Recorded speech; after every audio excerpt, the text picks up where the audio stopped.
Dan sampai sekarang gitu ya, ini sudah 5 jam karena jam 10 Johnny G. Plate itu masuk ke Kejaksaan Agung. Ini sudah jam 3.20 saat video ini saya buat. Dan berarti ya sekitar 5 jam lebih, 5,5 jam belum keluar juga gitu. Jadi ya kita doakanlah semoga keluarnya itu nggak pakai kursi roda seperti Roy Suryo.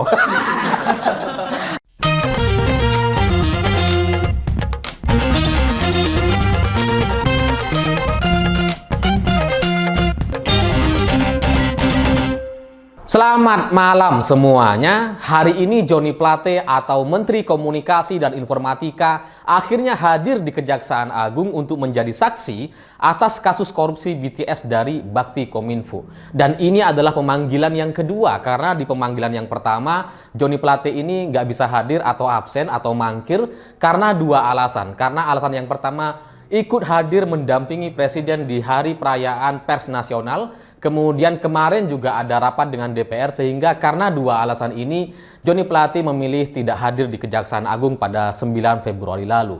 Tapi hari ini dia akhirnya hadir dan hadir sejak pagi. Karena jadwalnya jam 10 gitu, tapi jam 8.45 sudah hadir di sana. Itu mungkin habis sarapan sekalian gitu ya. Udah sarapan sama teman-teman, sama stafnya, terus ayolah kita ngopi di Kejaksaan Agung. Buru-buru tuh. Ya karena jadwalnya jam 10 gitu, tapi jam 8.45 sudah sampai. Ini luar biasa on time lah. Ya lumayan ngopi sambil makan-makan snack sejam, lumayan lah. Makanya ketika hadir di Kejaksaan Agung sepagi itu, yang habis keluar dari mobil Innova Zenix terbaru gitu ya, Johnny Plate itu nggak mau bicara tuh. Itu mungkin kekenyangan. Habis sarapan langsung ke Kejaksaan gitu, kenyang masih gitu. Jadi ketika ditanya wartawan nggak jawab dia. Pak Johnny nggak jawab dia. Harusnya kan jawab, yes, papa. Bukan ya? Itu lain itu ya. Tapi memang Johnny Plate itu akhir-akhir ini hemat bicara gitu. Karena sehari sebelumnya atau kemarin ketika hadir di DPR sana gitu ya, dia juga nggak mau jawab terkait pertanyaan Kejaksaan Agung. Ketika wartawan nanya, besok hadir nggak Pak? Itu nggak jawab tuh. Padahal sudah diikuti sama wartawan sekitar 100 meter tuh. Diikutin, nggak jawab.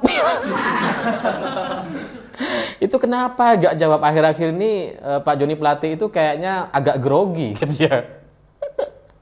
Ya nggak tahu kenapa. Mungkin dia nggak mau jawab karena takut keceplosan gitu. Atau dia juga nggak tahu kemarin sekarang ini mau hadir atau enggak. Sehingga mungkin ya inilah sesuai dengan nama gitu ya, Johnny G. Plate. Kita selama ini kan nggak tahu G-nya itu apa gitu. Selalu di berita-berita Johnny G. Plate. Oh, jangan-jangan G-nya ini gemeter atau grogi gitu ya. Jadinya nggak jawab-jawab gitu. Dan bagi saya ini lucu gitu, karena Menteri Komunikasi,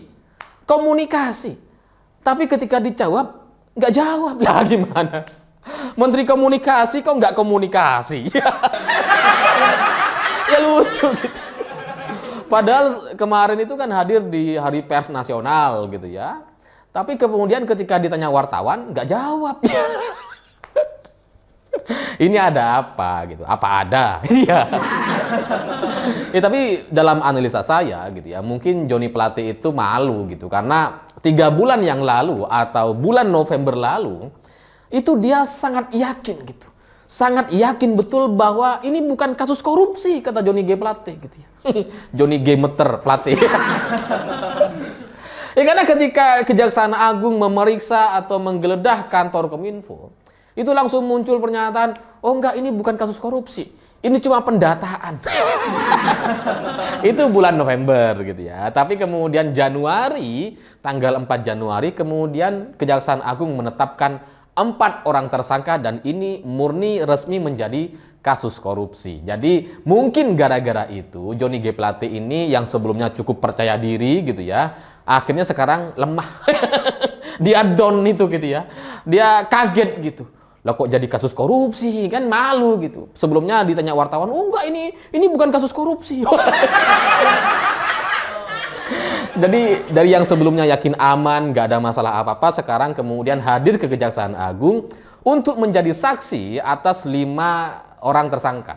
Jadi menarik posisi Menkominfo kali ini gitu ya, karena Kejaksaan Agung sudah menetapkan 4 orang pada bulan Januari tanggal 4, kemudian ada plus 1, jadi 5 orang totalnya. Nah, hari ini ketika Menkominfo atau Johnny G. Plate diperiksa, itu dia diperiksa untuk 5 orang saksi sekaligus. Untuk 5 orang tersangka sekaligus. Jadi dia menjadi saksi untuk semua tersangka dari proyek BTS ini. Ini menarik ini gitu ya. Ya karena kalau kita ngelihat Anies atau siapapun lah yang menjadi saksi tersangka gitu ya, itu kan biasanya cuma untuk 1 tersangka atau 2 tersangka aja. Ini semuanya. Ini kan menunjukkan sinyal-sinyal akan jadi tersangka juga kayaknya. Ya karena sekarang kan Kejaksaan Agung sudah nggak ada hubungannya sama Partai Nasdem gitu ya. Kalau yang sebelumnya itu ya aman, ada Partai Nasdemnya gitu. Sekarang sudah enggak. Sehingga kalau sekarang kemudian Johnny G. Plate diperiksa untuk 5 orang tersangka sekaligus, ini menandakan bahwa Johnny Plate sebelumnya mungkin lupa ganti password atau lupa kirim OTP gitu ya. Jadinya sekarang kalang kabut gitu, karena yang menjadi tersangka salah satunya adalah Dirut dari Bakti Kominfo. Sehingga dari sini hubungan Dirut Bakti Kominfo dengan Johnny Plate ini sebelumnya diberitakan sangat-sangat dekat gitu, sehingga ya besar kemungkinan Johnny Plate akan menjadi tersangka hari ini juga gitu. Karena menurut Kepala Penerangan Kejaksaan Agung kemarin ketika ditanya terkait potensi Menkominfo untuk jadi tersangka, ya selama ada buktinya, asal buktinya sudah cukup, maka tidak ada alasan untuk tidak mentersangkakan seorang menteri atau Menkominfo ini. Sehingga dari sini hari ini saya juga sangat yakin gitu bahwa kayaknya ini akan jadi tersangka gitu. Karena sebelum pemeriksaan Menkominfo ini sudah ada 60 orang saksi yang sudah diperiksa sebelum Johnny G. Plate. 60 orang gitu. Dan kemudian sudah ada 23 orang resmi dicekal sama Kejaksaan Agung agar tidak bisa bepergian ke luar negeri. Sehingga dengan proses pemeriksaan yang begitu banyaknya, dengan pencekalan sampai 23 orang, ini menunjukkan bahwa kasus ini sangat-sangat besar sekali. Sehingga kalau hari ini Menkominfo dipanggil, diperiksa oleh Kejaksaan Agung, ya nggak mungkin cuma untuk klarifikasi atau untuk konfirmasi dan sebagainya, pasti untuk mencari-cari kaitannya gitu. Karena ya 60 orang tersangka, masa iya kemudian kalau ini masih nggak cukup gitu ya, sudah 60 orang diperiksa, bukan 60 orang tersangka, 60 orang saksi gitu ya, sudah 60 orang diperiksa, masa iya masih butuh Johnny G. Plate gitu. Jadi kalau hari ini masih diperiksa ya berarti memang ada kaitannya gitu. Karena nggak mungkin seorang menteri diperiksa hanya untuk sebagai konfirmasi atau klarifikasi. Pasti ini ada kaitannya dan besar sekali kemungkinan sekali lagi untuk menjadi tersangka. Karena adik Johnny Plate atau Alex G. Plate 2 hari sebelumnya itu juga diperiksa untuk 5 orang tersangka. Jadi menjadi saksi untuk 5 orang tersangka. Adik kandungnya Johnny G. Plate. Sehingga ya terbuka kemungkinan bahwa kakak beradik ini akan resmi menjadi tersangka atas kasus korupsi Bakti Kominfo. Karena adik dari Johnny G. Plate itu kan diketahui sudah 2 kali diperiksa dan dia diketahui ke luar negeri beberapa kali ke luar negeri menggunakan dana APBN dan tidak ada kaitannya dengan Kominfo sebenarnya, bukan sebagai staf, bukan sebagai pihak yang menyelenggarakan Bakti Kominfo, sehingga kegiatannya ke luar negeri itu kemudian dipertanyakan. Dan sampai sekarang gitu ya, ini sudah 5 jam, karena jam 10 Johnny G. Plate itu masuk ke Kejaksaan Agung. Ini sudah jam 3.20 saat video ini saya buat. Dan berarti ya sekitar 5 jam lebih, 5,5 jam belum keluar juga gitu. Jadi ya kita doakanlah semoga keluarnya itu nggak pakai kursi roda seperti Roy Suryo. Atau keluar pakai rompi ya. Tapi semoga kita mendengar berita terbaru lah. Sebelum itu coba saya cek dulu ya. Mana tahu sudah tersangka. Karena di grup WA, saya ikut grup WA beberapa orang gitu ya. Itu sudah ada yang sudah persiapan lah bikin gambar Johnny G. Plate itu tersangka gitu. Jangan-jangan sudah ada ini sudah ada bocoran. Coba kita lihat dulu. Sudah 5 jam dan belum keluar. Oh, ternyata belum ada gitu ya. Ya, semoga Joni Plate bisa menjalani proses ini dengan baik. Nggak ada masih. Ya, semoga bisa diselesaikan kasus ini, dan saya berharap agar Joni Plate itu ketika diperiksa ya dia bicara. jangan bungkam kayak ketika ditanya wartawan gitu, supaya jelas permasalahannya. Ya, tapi dari sini gitu ya, saya ketika membaca pernyataan Joni G. Plate sebelumnya pada bulan November lalu, yang begitu yakin bahwa ini bukan kasus korupsi, padahal di bulan Oktober saya mendapatkan kabar gitu bahwa ini murni kasus korupsi gitu, dan melibatkan Joni G. Plate dan Dirut Bakti Kominfo gitu. Sehingga dengan dua berita yang saya dapatkan, satunya berita informal dan satunya berita yang ada di media mainstream, saya melihat ada kemungkinan atau peluang besar Menkominfo ini menjadi tersangka. Sehingga kalau jadi tersangka, bagi saya ini cukup apa ya? Cukup mengecewakan bagi saya pribadi gitu, karena tidak sesuai dengan prediksi. Seharusnya kan untuk kasus reshuffle ini menteri yang diganti itu dari Menteri Pertanian dan Menteri KLHK dari Partai Nasdem gitu ya. Sementara Joni Plate ini dipertahankan gitu, tidak di reshuffle. Jadi nanti di reshuffle-nya itu bulan Desember lah. Sama Kejaksaan Agung. Jadi kalau sekarang sudah dijadikan tersangka, saya terus terang kecewa, ini nggak sesuai. Dampak perusakannya kepada Partai Nasdem itu nggak terlalu besar gitu ya. Kalau dijadikan tersangka Desember, wah itu asik.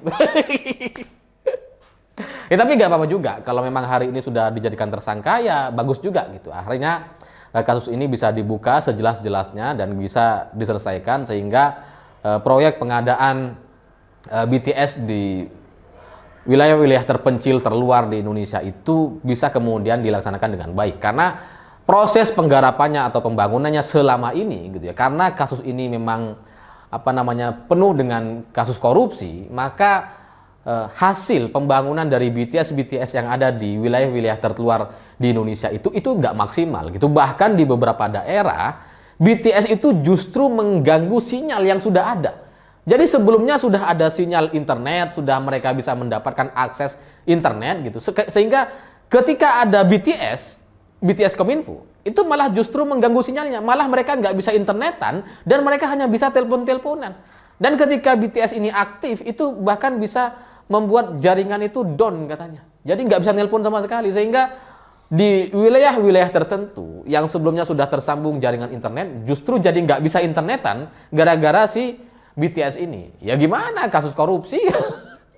Mungkin barang-barangnya juga imitasi semua itu. Sehingga itulah yang terjadi. Sehingga ini nggak sesuai dengan harapan Presiden Jokowi, karena tol langit atau koneksi atau akses internet yang cepat itu menjadi prioritas atau harapan Presiden yang bisa diselesaikan di akhir jabatannya sampai 2024 nanti. Jadi kalau malah mengganggu sinyal yang sudah ada, ini menunjukkan bahwa memang ada kesalahan, dan yang harus bertanggung jawab ya Menkominfo ini gitu. Jadi ya nggak apa-apa juga misalkan hari ini sudah langsung ditetapkan sebagai tersangka, ya lebih cepat lebih baik lah gitu. Meskipun daya rusak kepada partai pengusung bapak politik identitas itu tidak terlalu besar. Kalau tersangka sekarang itu mereka masih punya persiapan, dan masyarakat kita kan agak cepat lupa gitu ya. Ini bulan Februari sampai September kan masih lama gitu. Jadi ya mungkin Nasdem akan langsung melakukan perbaikan gitu. Kalau sudah jadi tersangka ya akan dilepas, dan kemudian setelah itu mereka akan lupakan. Ya mungkin ya itulah bagian dari win-win solution lah. Maksudnya ya Nasdem itu jangan sampai hancur-hancur banget. Ya karena kalau ini diperiksa atau jadi tersangka bulan Desember, itu kayaknya resmi nggak masuk Senayan. Jadi ya saya pikir itu. Terima kasih sudah menonton. Silakan kalian tunggu saja Joni G. Plate ini akan keluar pakai kursi roda atau pakai rompi. Tapi pada intinya sudah 5 jam lebih, jadi ya besar kemungkinan akan jadi tersangka, atau mungkin masih akan dipanggil lagi, kita nggak tahu. Jadi ya saya pikir itu. Terima kasih sudah menonton. Begitulah pura-pura.